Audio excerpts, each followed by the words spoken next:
by the 9/11 commissioners, basically saying that they were screwed from the beginning. And I believe that. Just like we have in Norway today, okay? We had a terrorist incident there, okay? Where? In Norway. Today? Just recently.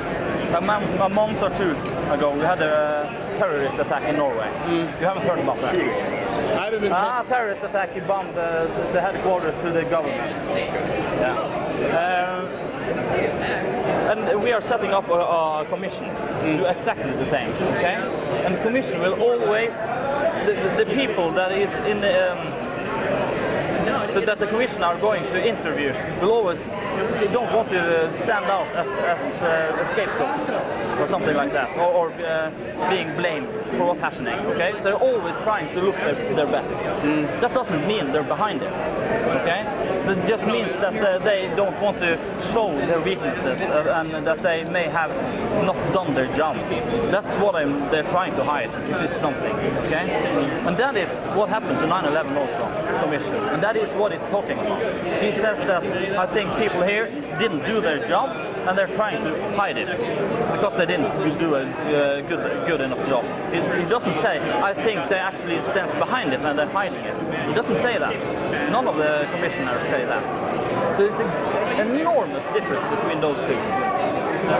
The reason it's so hard for me to accept, number one, like I said, about the Clinton blowjob thing. Yeah. And the other thing is... But can I just say one thing there? The blowjob, when we talk about money there, they talk about the investigation they're doing, okay?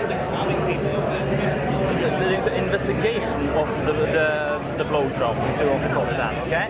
And when we talk about the commission, 9/11 commission, that's not an investigation.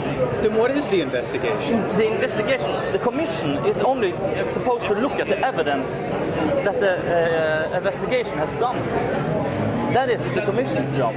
They are not supposed to investigate. They're only supposed to look at what has been investigated. That is their job. Okay? So, what? Based on the evidence come up in the official report. Okay, come again. No, you're saying... Yeah, but that's their job, and that's why it seems that much more expensive. That's not the investigation. That's not an investigation. Their job is to make a report based on the investigation. Yeah, that's correct. Thank you. After I talked to Dylan Avery, I regretted not asking him what he now thinks of the heroes of United 93. I think this is a valid and important question, because in 2006 Dylan Avery said he would just laugh in the face of the hijackers. This is not something I'm making up, and you will now hear a small part of an interview where he says he would just laugh in the face of the hijackers. If I was on a flight with, at least 50 other people, because that's the smallest number I think that was on 9/11, if I was in a cabin with 50 other people and 5 people, I don't care if they're Muslim or not, stand up with box cutters and say they're going to hijack the plane, I'm going to laugh in their face. So there you have it. Dylan Avery would just laugh in the face of the hijackers. By this, Dylan Avery tries to insinuate that the passengers don't exist or that they were cowards. But it doesn't stop there. Dylan Avery insinuates that Bernard Brown actually killed his own son on 9/11. Going to is a little kid by the name of Bernard Brown Jr. You guys heard about him? Right. Yeah. Yeah, Bernard Brown Jr. is a 8 or 9-year-old boy who, on the morning of 9/11, was going on a National Geographic field trip with his class. And on that morning, his father, Bernard Brown Sr., who works in the Navy wing of the Pentagon, sat his son down and had a talk with him about death, because his son was scared about flying on the plane or whatever. And Bernard Sr. was like, hey, don't be afraid to die, because everybody's going to someday. And his son got on Flight 77. We know what happened to that. Well, actually, we don't know what happened to Flight 77, but we know what happened to Bernard. And Bernard Brown Sr., according to his wife, took an unusual day off from work to go play golf. Like, this is a man that never took a single day off from work. And after telling his son not to be afraid to die, he takes a day off from work to go play golf.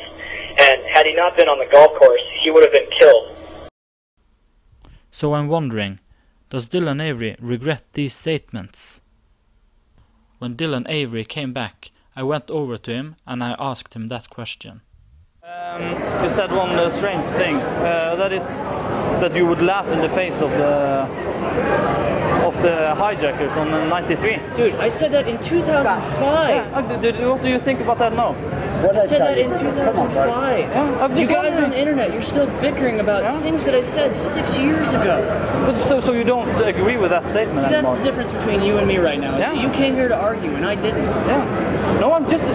Do you have the opportunity You've been to standing say over here debating the past hour. Yeah. And I'm just here to pay my respects and to see the construction of the building. But respect is it respect to say that you would just laugh in the face of the hijackers?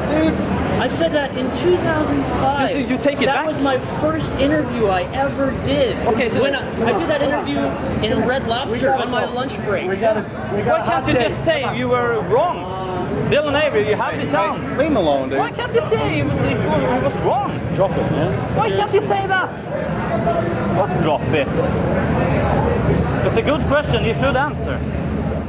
About an hour later, I accidentally ran into him again, and he started cursing to me. I took up my camera, and the first thing he did was showing me the finger. Nice! I then decided to keep filming him, since he showed me the finger.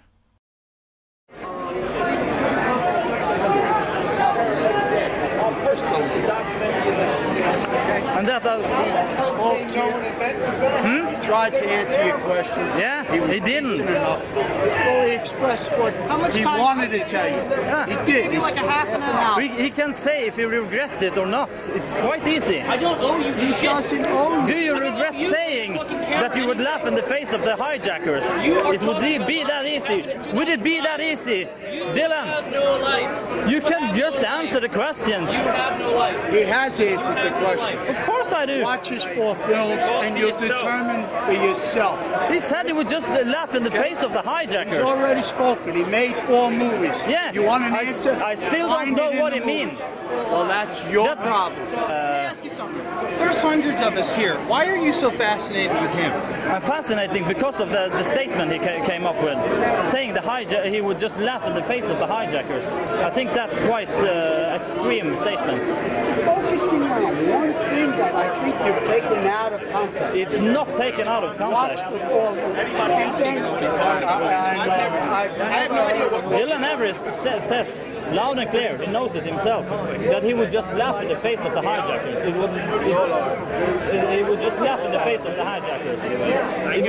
With that he means that they don't exist, or that the passengers on flight United 93 is not heroes.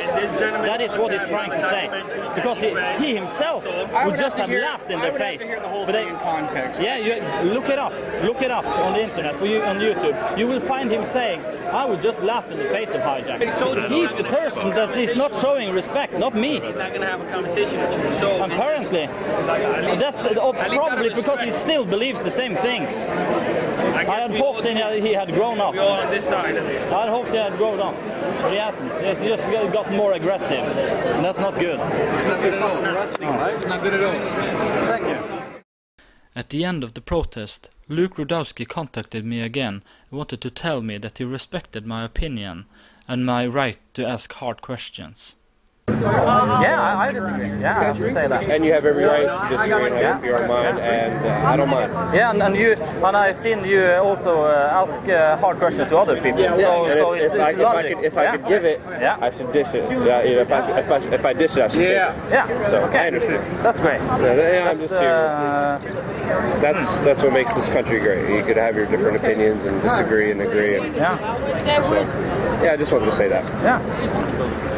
Well, this is what pisses me off, and this is what pissed me off today. Okay. The association with angry people, negative people, who are screaming during the memorial. Like, I'm quoted in the New York Times. I'm in the New York Times saying this should be a peaceful, silent vigil. Not a protest, no banners, no signs. You stand there with a shirt. No sign also. Okay. That's what I said. I used to run these events every year. And I said no sign. Names are being called. It's a memorial. You stand there, put your head down, respect, say a prayer, show people respect. That didn't happen today. No, we didn't. And that pissed me off, and that's why I stood back. I said I didn't organize this event. I had nothing to do with it, so I had no right to tell anybody what to do. Okay. So I stood back, and it pissed me off, and it makes me sad because it turns off a lot But of what people. do you think about the amount of people showing up today? I didn't even walk in there. Okay. But do you have no opinion on? Do you think it was many people or? I don't know. I don't count. I don't know. No.